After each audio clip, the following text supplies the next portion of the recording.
पिछले 3 वर्षों में हमारी ट्रांसमिशन और डिस्ट्रीब्यूशन कैपेसिटी में काफी एक्मेंटेशन हुआ है। पहले की तुलना में बिजली भी हम ज्यादा देने लगे हैं लोगों को, लेकिन दूसरा सच ये भी है कि हमारा घाटा भी बढ़ गया है। अभी जैसा उनको सेक्रेटरी पी दीदी आपको बता रहे थे कि 10 रुपए पर यूनिट बिजली खरीद के 1 रुपए 25 पैसे पर यूनिट बिजली देने की भी स्थिति है। एक तो पहले से ही भारी सब्सिडी हम लोग दे रहे हैं, उसमें भी बिलिंग जो होती है उसमें कितना पैसा आता है आप सब जानते हैं। आरडीएसएस के अंतर्गत बड़े पैमाने पहले चरण में ये कोशिश है कि श्रीनगर जम्मू, उसके बाद जम्मू कश्मीर के बड़े शहरों में स्मार्ट मीटर लगाया जाए। कई प्रकार की भ्रांतियां लोगों के बीच थी, कुछ जानबूझ करके बनाई गई थी, उसके भी इंतजाम पीडी डिपार्टमेंट ने किए हैं। किसी को भी अगर संदेह है कि हमारी बिलिंग ठीक नहीं है तो मीटर टेस्ट किया जा सकता है। रैंडमली भी हम लोग टेस्ट करा रहे हैं और जहां से शिकायत आ रही है उनके मीटर भी टेस्ट कराए जा रहे हैं। तो ये मैं आपको आश्वस्त करना चाहता हूं कि एक तो मीटर से जो बिल आएगी वो सही आएगी, इसमें आपका सहयोग बड़ा अपेक्षित है, क्योंकि ये स्थिति लंबे समय तक चलाना ये बड़ा मुश्किल काम होगा।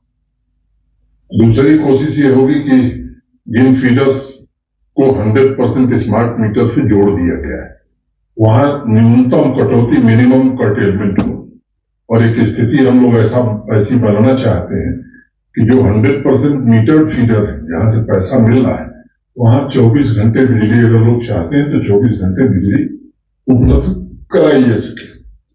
इसी संदर्भ में 18 अक्टूबर को माननीय प्रधानमंत्री जी के नेतृत्व में जो भारत सरकार की कैबिनेट हुई, उसमें बड़ा महत्वपूर्ण फैसला हुआ है और मुख्य रूप से मैं वही आपको बताने के लिए आपको आज यहां आमंत्रित किया हूं।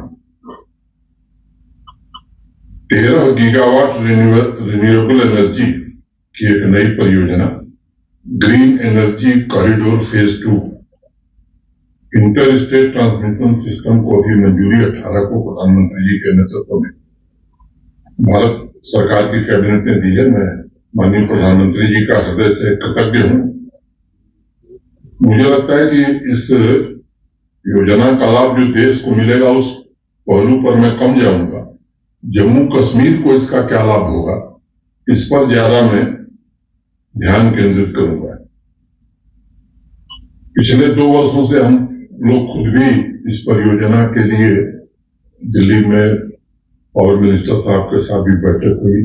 हमारे प्रिंसिपल सेक्रेटरी पीडीडी अनवरत इसको लेकर के प्रयत्नशील थे और पावर डेफिसिट होने की वजह से मैं जानता हूं कि यहाँ एक दुर्व्यवस्था थी, जम्मू कश्मीर की आवाम को तकलीफें भी झेलनी पड़ती थी।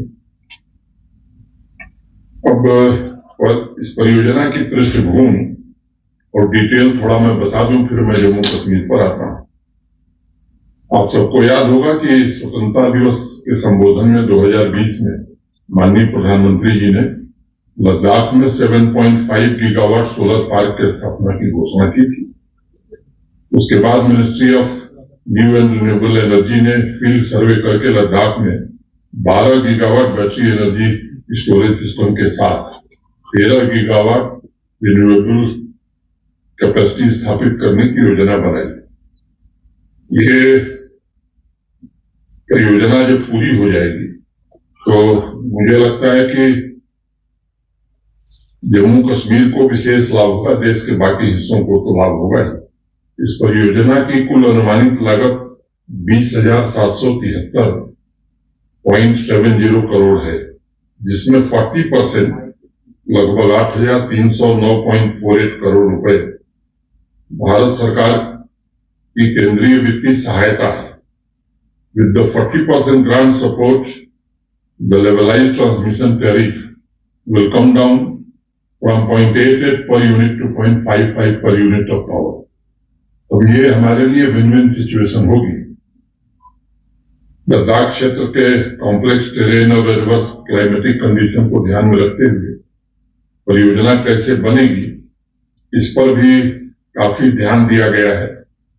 मैं उसके विवरण में नहीं जानना चाहता। आप जानते हैं कि वहां टेम्परेचर -45 डिग्री तक जाता है, एवलांच भी आते हैं। तो जो दुनिया की मॉडर्न टेक्नोलॉजी है, स्पेशल स्टील टावर का इस्तेमाल और इस तरह की तमाम व्यवस्थाएं उसमें की गई और अत्याधुनिक वोल्टेज सोर्स कन्वर्टर पर आधारित high voltage direct current HVDC system और extra high voltage alternative current यानी EHV सिस्टम भी उसमें लगाया जाएगा। इससे राउंड द क्लॉक सप्लाई सुनिश्चित की जा सकेगी। एक नई ट्रांसमिशन लाइन बनेगी जो हिमाचल प्रदेश, पंजाब होकर के हरियाणा के कैथल तक जाएगी। जो दूसरा हमारी एक लाइन है जम्मू कश्मीर में, लेह अलुस्टेन श्रीनगर लाइन से भी इसे जोड़ा जाएगा। और ये जो हमारी existing 220 kV Leh Alusteng Srinagar transmission line है, उससे कश्मीर वैली को एक ऑल्टरनेटिव बिजली मिलने का संसाधन उपलब्ध होगा। आप में से अनेक लोगों को पता होगा कि अलुस्टेन जो है वो गांधरबल जिले में स्थित है। सर्दियों के दौरान जैसा भी हमारे राजेश प्रसाद जी ने बताया, हाइड्रो पावर का जनरेशन स्वाभाविक रूप से बहुत कम हो जाता है। इसके ऑपरेशन होने के बाद हमारी निर्भरता हाइड्रो पावर पर बहुत कम हो जाएगी। भविष्य में हमारे पास ऑप्शन भी उपलब्ध होंगे।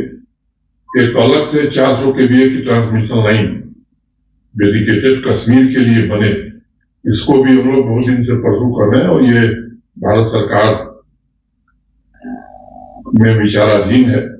लेकिन ये जो 220 kV अलुस्टेन ग्रिड को 220 kV जैनकोट ग्रिड से पहले से ही जोड़ा जा चुका है और इसके अतिरिक्त ये 220 kV मीर बाजार ग्रिड को भी अलुस्टेन ग्रिड से जोड़ने का काम तेजी से चल रहा है और ये शीघ्र पूरा हो जाएगा।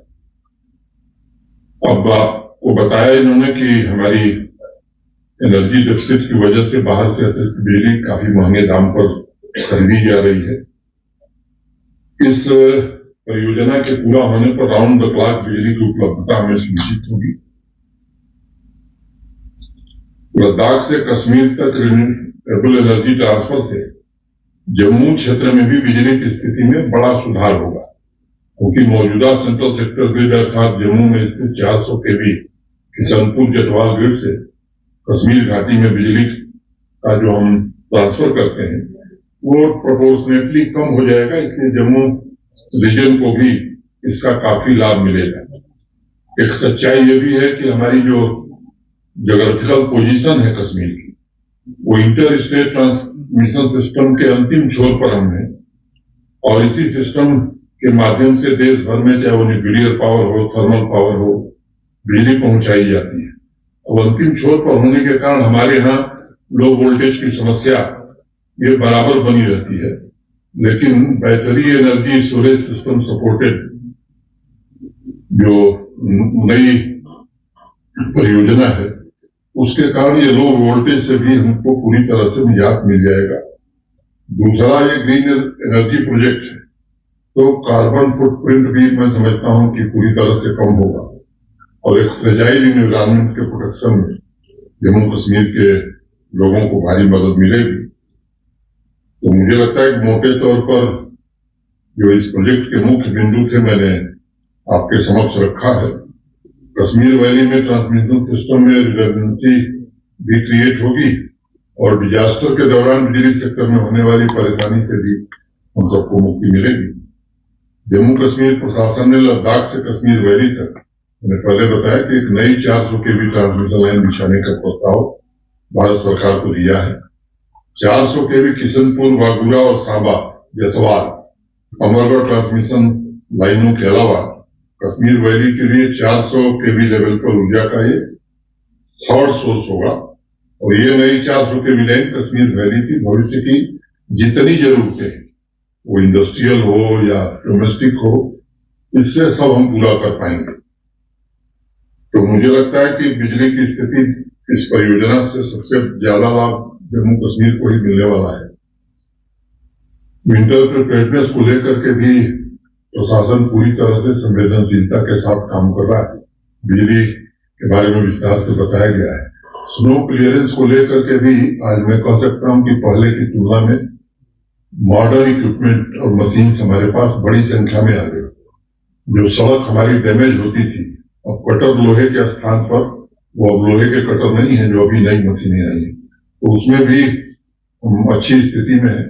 राशन, पेट्रोल, डीजल, गैस, इन सबका पर्याप्त स्टॉक, दवा, इसकी कोई दिक्कत न हो, ये सारे इंतजाम कर लिए गए हैं। तो मैं सोचा कि आप लोगों को आज इस बात के बारे में थोड़ा ब्रीफ किया जाए, क्योंकि आप ही माध्यम है जिससे सामान्य आदमी तक हम बात पहुंचा पाएंगे। तो आज का विषय यही था।